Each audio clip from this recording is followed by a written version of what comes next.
Karibu sana mtazamaji wa Bashasha Media. Usisahau kusubscribe YouTube channel yetu, kulike, kucomment na kushare ili uweze kuwa kwanza kupata habari zote zinazoendelea masaa 24 kutoka pande mbalimbali za dunia. Lakini pia usisahau kutufollow kupitia ukurasa wetu wa Instagram na Facebook, Twitter pamoja na Threads kama Bashasha Media.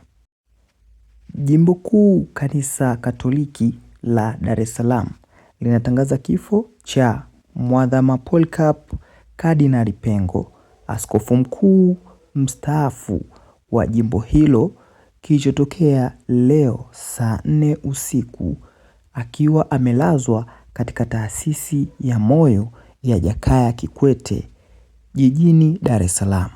Taarifa hiyo imetolewa na askofu mkuu wa Jimbo Kuu Katoliki la Dar es Salaam, Ahedesius Ruwaichi, ambaye ameeleza kuwa taarifa za mazishi zitatangazwa baada ya mipango yote ya mazishi kukamilika.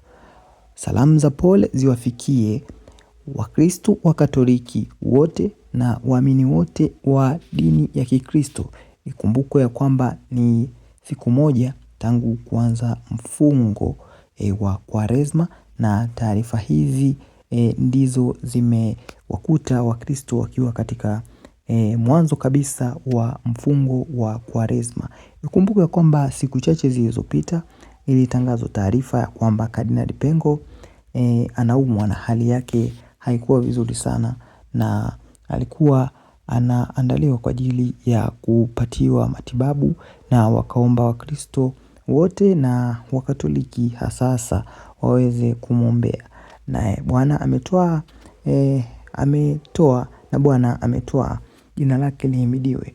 Tuambie hapo kwenye comment, utamkumbuka Kardinali Pengo kwa kipi hasa?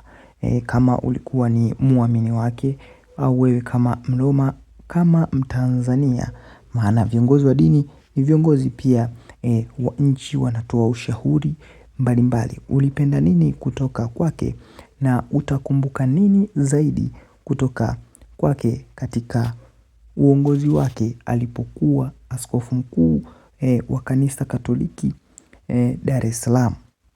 Tunaomba tuambie hapo kwenye comment. Salamu za pole kwa Watanzania wote. Tuendelea kufuatilia kuhusiana na taarifa ya mazishi na utaratibu mwingine utakaoendelea, lakini hii ni taarifa ambayo imetufikia usiku huu